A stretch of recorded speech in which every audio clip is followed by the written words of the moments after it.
오늘은 2020년 5월 13일 수요일입니다. 오늘 함께 묵상할 하나님의 말씀은 에스라서 9장 1절에서 6절 말씀입니다. 에스라서 9장 1절에서 6절 말씀 우리 함께 한 절씩 봉독하도록 하겠습니다. 이후에 방백들이 내게 나와 이르되 이스라엘 백성과 제사장들과 레위 사람들이 이 땅 백성들에게서 떠나지 아니하고 가나안 사람들과 헷 사람들과 브릿 사람들과 여부스 사람들과 암몬 사람들과 모압 사람들과 애굽 사람들과 아모리 사람들의 가증한 일을 행하여 그의 딸을 맞이하여 아내와 며느리로 삼아 거룩한 자손이 그 지방 사람들과 서로 섞이게 하는데 방백들과 고관들이 이 죄에 더욱 으뜸이 되었다 하는지라. 내가 이 일을 듣고 속옷과 겉옷을 찢고 머리털과 수염을 뜯으며 기가 막혀 앉으니 이에 이스라엘 하나님의 말씀으로 말미암아 떠는 자가 사로잡혔던 사람들의 죄 때문에 다 내게로 모여오더라. 내가 저녁 제사 드릴 때까지 기가 막혀 앉았다니 저녁 식사를 드릴 때 내가 근심 중에 일어나서 속옷과 겉옷을 찢은 채 무릎을 꿇고 나의 하나님 여호와를 향하여 손을 들고 말하기를 나의 하나님이여 내가 부끄럽곤 낯이 뜨거워서 감히 나의 하나님을 향하여 얼굴을 들지 못하오니 이는 우리 죄악이 많아 정수리에 넘치고 우리 허물이 커서 하늘에 미침이니이다.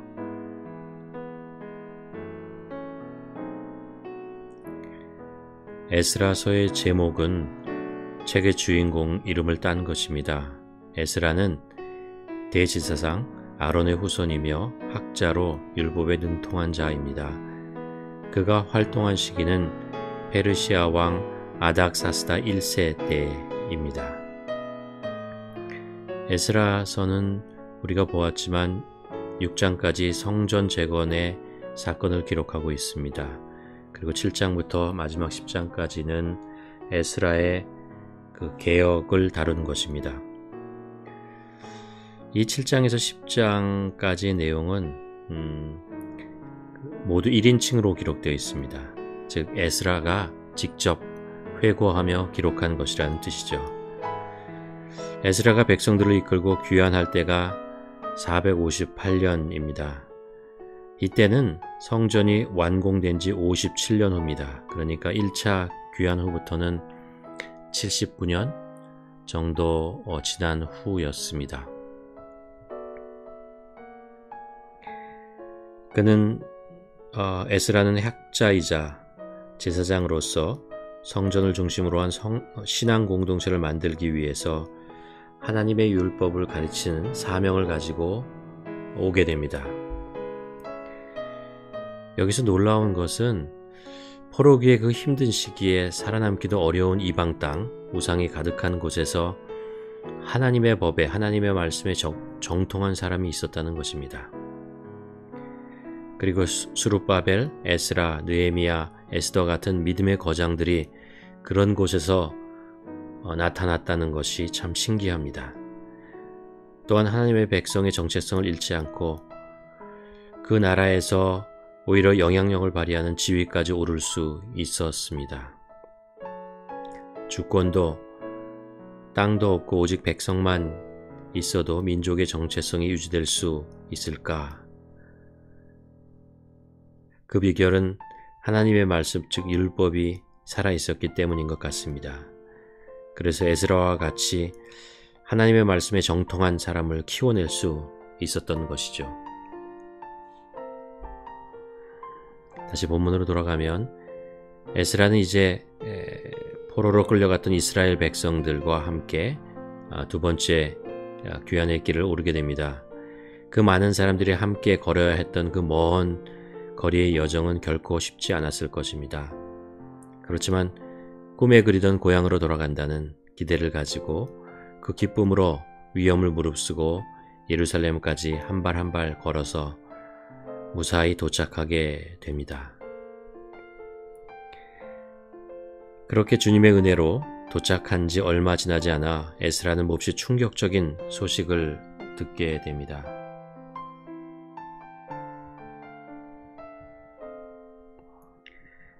본문 1장 2절을 보면, 이 일 후에 방백들이 내게 나와 이르되 이스라엘 백성들과 제사장들과 레위 사람들이 이 땅 백성들에게서 떠나지 아니하고 가나안 사람들과 헷 사람들과 브리스 사람들과 여부스 사람들과 암몬 사람들과 모압 사람들과 애국 사람들과 아모리 사람들의 가증한 일을 행하여 그들의 딸들을 맞이하여 아내와 며느리를 삼아 거룩한 자손이 그 지방 사람들과 서로 섞이게 하는데 방백들과 고관들이 이 죄에 더욱 으뜸이 되었다 하는지라. 이스라엘 백성이 그 땅의 이방인들과 혼잡하게 결혼을 하고 있다는 것입니다. 2절에서 그들의 딸을 맞이하여 아내와 며느리를 삼아라는 구절은 원어로 직역하면 그들이 자신들과 그들의 아들들을 위하여 그들의 딸들을 취하여입니다. 그들이라는 말이 강조되어 있죠. 이들이 행했던 결혼에는 심각한 신앙의 문제가 있었습니다. 첫째는 그들의 결혼에는 하나님의 주체가 아니라 자신과 자기의 아들들이 주체가 되어 있었습니다. 이들의 생각에 하나님에 빠져 있었던 것이죠. 창세기 6장 2절에 이런 말씀이 생각납니다. 하나님의 아들들이 사람의 딸들의 아름다움을 보고 자기들이 좋아하는 모든 여자를 아내로 삼은지라.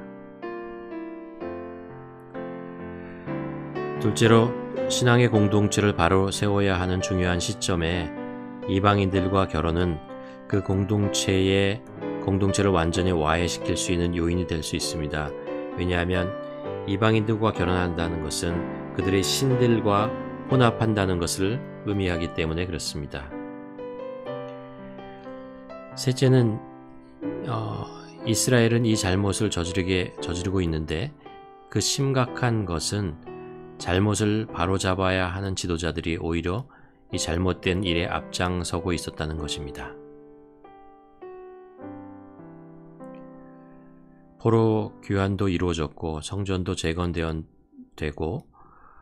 외형적으로는 무엇인가 공동체를 이루어가는 듯 보였지만 50여 년의 세월이 지나면서 실제적인 내면의 상태는 심각한 죄에 빠져들어가고 있었습니다. 이들이 이렇게 된 중요한 원인은 이들에게 영적인 내공을 단단하게 해줄 하나님의 율법, 즉 하나님의 말씀이 없었기 때문입니다. 그리고 그것을 가르쳐줄 사람도 없었습니다. 성경 말씀이 세상을 보고 판단하고 행동하는 기준이 되어야 합니다. 그런데 포로에서 귀환해서 위대한 성전까지 지은 이스라엘 백성들은 오히려 아주 평범한 일상에서 행하는 결혼이 어떤 영적인 의미를 가지고 있는지 몰랐습니다. 그 땅의 이방 여자들과 결혼하는 것이 별 문제가 없다고 생각했던 것 같습니다. 이것이 얼마나 심각한 문제를 일으킬 수 있다는 것을 잘 몰랐습니다. 영적으로 무지한 상태에 있었던 것이죠. 하나님의 말씀을 자신들의 역사를 망각하고 있었습니다. 아브라함이 아들 이삭의 아내를 가나안 땅의 여인으로 취하지 않고 멀리 자기 민족에까지 가서 얻어준 이야기가 있었습니다. 반대로 이삭의 아들인 에서가 행했던 잘못이 바로 그 땅의 여인과 결혼한 것이었습니다. 그리고 솔로몬, 아합, 요아스 등 많은 왕들이 이방 여인들과 결혼하므로 우상들이 이스라엘 땅을 지배하게 되었고 영적일 뿐만 아니라 나라가 망해가는 그런 일들을 경험했었습니다. 무엇보다도 모세의 율법을 통해서 이런 결혼을 금지시켰습니다. 신명기 7장 1절에서 4절에 보면 내 하나님 여호와께서 너를 인도하사 내가 가서 차지할 땅으로 들어가시고 내 앞에서 여러 민족, 헷 족속과 기르가스 족속과 아모리 족속과 가나안 족속과 브리스 족속과 히위 족속과 여부르 족속과 여부스 족속과 곧 너보다 많고 힘이 센 7 족속들을 쫓아내실 때에 3절에 보면 또 그들과 혼인하지 말지니 내 딸들을 그들의 아들에게 주지 말 것이며 그들의 딸도 내 며느리로 삼지 말 것은 그가 내 아들을 유혹하여 그가 여호와를 떠나고 다른 신들을 섬기게 하므로 여호와께서 너희에게 진노하사 갑자기 너희를 멸하실 것임이니라. 예루살렘으로 귀환하여 성전을 지었던 사람들이 이런 이스라엘의 역사와 하나님의 율법을 몰랐거나 아니면 중요하게 여기지 않았음을 우리는 알 수 있습니다. 이것이 하나님께 심각한 죄를 짓고 신앙의 순수성은 물론 민족의 정체성도 잃게 하고 또한 망해가는 것이었다는 것을 이들은 몰랐던 것 같습니다. 역사를 통해서 이들이 분명히 알 수 있었고 하나님의 말씀을 그들이 심각하게 받아들였다면 그들은 이런 일을 하지 않았을 것입니다. 이런 작은 일들에 담겨있는 영적인 의미를 하나님의 말씀이 아니면 누가 가르쳐 줄 수 있겠습니까? 우리 시대도 역시 마찬가지라고 생각합니다. 우리가 지금 하고 있는 행동들이나 말들이나 이런 것에 그것이 얼마나 중요한 의미를 가지고 있는지 우리는 모를 때가 많이 있습니다. 그러나 하나님의 말씀을 묵상하고 깊이 깨닫게 되면 그 속에 숨겨져 있는 사탄의 계획들, 인간의 죄들, 그리고 그것이 나중에 어떤 결과를 내게 된다는 것을 우리는 깨닫고 알게 됩니다. 말씀으로 우리 삶의 기초를 단단하게 세우는 것이 얼마나 중요하다는 것을 다시 한번 깨닫게 됩니다. 사실 성경이 없으면 기독교도 존재할 수 없고 우리 신앙도 사라지고 맙니다. 성전의 건물이 아니라 하나님의 말씀인 성경이 더 중요합니다. 성경은 하나님의 말씀이고 구원을 얻는 길입니다. 또한 어떤 세상 속에서도 하나님의 보호하심과 능력 안에 사는 법을 알려줍니다. 성경을 읽고 배우고 연구하는 것은 곧 하나님을 만나는 것입니다. 그리고 그 말씀 속에서 적용하는 것을 말씀을 삶 속에서 적용하는 것이 바로 하나님의 말씀을 경험하는 최선의 방법이 되는 것입니다.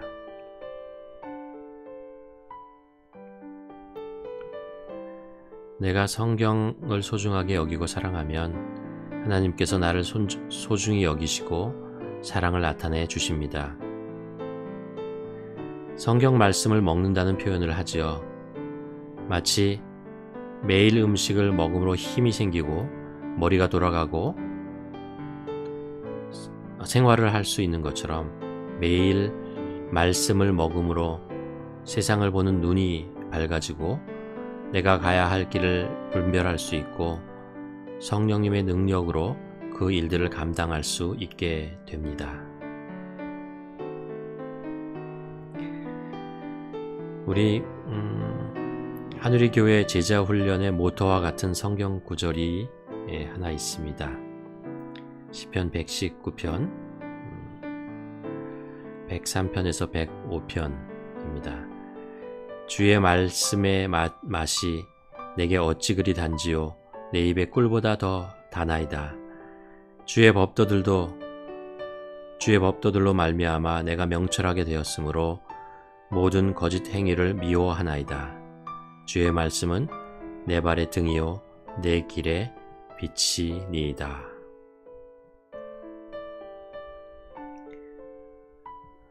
오늘 우리가 함께 묵상해 볼 질문은 이것입니다. 내가 어떻게 매일 성경 말씀을 꾸준하게 건강하게 먹을 것인가? 한번 질문하며 기도했으면 좋겠습니다. 또 하나는 어떻게 우리 자녀들에게 성경 말씀의 가치를 알려주고 매일 성경 말씀을 먹으며 살게 할 것인가? 우리가 자녀들에게 물려줄 수 있는 최대의 유산은 하나님의 말씀입니다. 그리고 우리가 하나님의 말씀을 우리 자녀들에게 유산으로 물려줄 수만 있다면 우리들에게 걱정이 없습니다. 우리 함께 이 말씀을, 이 질문을 하면서 하나님의 지혜를 구하고 어떻게 우리가 해야 하는지를 또 답을 얻는 그런 시간이 되기를 바랍니다.